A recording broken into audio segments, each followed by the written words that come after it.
नमस्कार. कधी विचार केलाय की लाखो मुलांना एकाच वेळी एकाच सिस्टमनी गणित शिकवणं शक्य आहे का? आणि तेही असं की मुलांना ते आवडेल?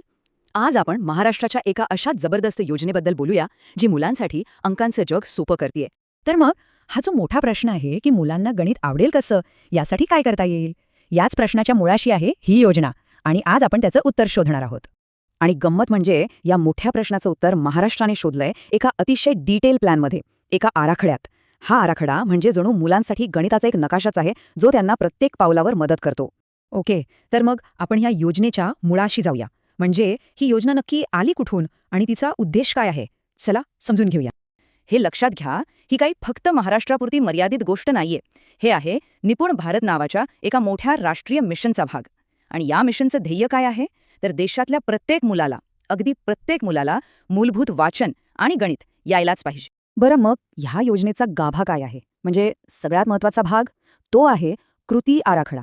चला, आता आपण हा कृती आराखडा नक्की काय आहे आणि तो काम कसा करतो ते जरा जवळून बघूया.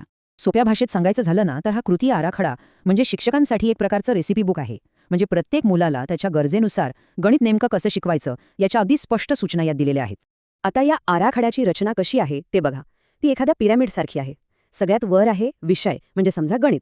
त्याच्या खाली येतं कौशल्य, उदाहरणार्थ संख्याज्ञान. आणि सगळ्यात खाली पायामध्ये येते एक विशिष्ट क्षमता, जसं की 0 ते 9 अंक क्रमाने म्हणता येणं.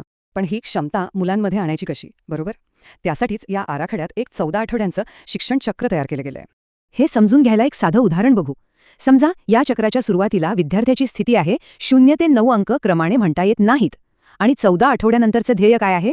0 ते 9 अंक क्रमाने म्हणता येतात. एकदम स्पष्ट, मोजता येणारं ध्येय, काहीच गोंधळ नाही. आणि हा जो 14 आठवड्यांचा प्रवास आहे ना, तो खूप विचारपूर्वक आखलेला आहे. बघा, सुरुवातीला काय होतं? मुलांची सध्याची पातळी तपासली जाते. मग सोमवार ते शुक्रवार रोज नवनवीन ॲक्टिव्हिटीज होतात. प्रत्येक शनिवारी होते उजळणी. आणि शेवटी 14व्या आठवड्यात मुलांनी जे काही शिकले त्यांच्या प्रगतीचा एक छोटासा उत्सव साजरा केला जातो. एका आठवड्यात काय काय होतं त्याचं हे एक छोटंसं उदाहरण बघा. सोमवारी संख्यांची ओळख होतीये, बुधवारी आकड्यांची गाणी शिकवली जात आहेत, आणि शुक्रवारी तर चक्क उच्चारणांची स्पर्धा आहे. किती मजा!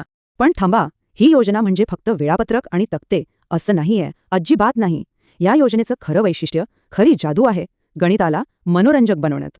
म्हणजे वर्गात फक्त पाठांतर वगैरे नाही, इथे खेळ आहेत, गाणी आहेत, कोडी आहेत, स्पर्धांची धमाल आहे. हे सगळं अनुभवातून शिकणं आहे, आणि असं शिकलेलं मुलं कधीच विसरत नाहीत. एक उदाहरण देतो. समजा 8व्या आठवड्यातला सोमवार आहे. इथे 0 ते 9 अंक शिकवण्यासाठी मुलं चक्क मैदानी खेळ खेळतात. किंवा 6व्या आठवड्यातला बुधवार बघा. इथे संख्याज्ञान शिकण्यासाठी मस्तपैकी बोर्ड गेम्स खेळले जातात. आणि दुसऱ्या आठवड्यातला शुक्रवार, आठवडाभर जे काही शिकलो त्याची उजळणी करण्यासाठी एक छोटीशी मैत्रीपूर्ण स्पर्धा. किती छान कल्पना आहे ना? आणि या सगळ्याचा पाया काय आहे माहितीये? तो आहे प्रत्येक शनिवार. या दिवशी होतं पुनरावलोकन, म्हणजेच रिव्हिजन, उजळणी. कारण नवीन शिकणं जेवढं महत्वाचं आहे तेवढं शिकलेलं लक्षात ठेवणंही महत्वाचं आहे. तर मग प्रश्न पडतो की या योजनेत असं नेमकं काय आहे ज्यामुळे ती इतकी प्रभावी ठरते? चला, यामागचं रहस्य काय आहे ते बघूया. याचं उत्तर काही महत्वाच्या शैक्षणिक तत्वांमध्ये आहे. पहिलं आणि सगळ्यात महत्वाचं, खेळावर आधारित शिक्षण. दुसरं, एकदम स्पष्ट आणि मिळवता येतील अशी ध्येय. आणि तिसरं, सतत होणारी उजळणी आणि मूल्यांकन. या सगळ्यामुळे काय होतं? तर शिकणं सोपं आणि आनंददायक बनतं. आणि या सगळ्याचा सार एका अंकात आहे, आणि तो अंक आहे 14. फक्त एका मूलभूत कौशल्यावर प्रभुत्व मिळवण्यासाठी तब्बल 14 आठवडे. इथे अजिबात घाई नाहीये. प्रत्येक संकल्पना मुलांच्या मनात खोलवर रुजवण्यावर भर दिला जातो. आणि मग एक विचार मनात येतो, अंकांचा हा आराखडा खरं तर यशाचाच आराखडा ठरू शकतो का? आणि तोही फक्त गणितात नाही, तर इतर अनेक क्षेत्रांमध्ये सुद्धा. खरंच विचार करण्यासारखा प्रश्न आहे, नाही का?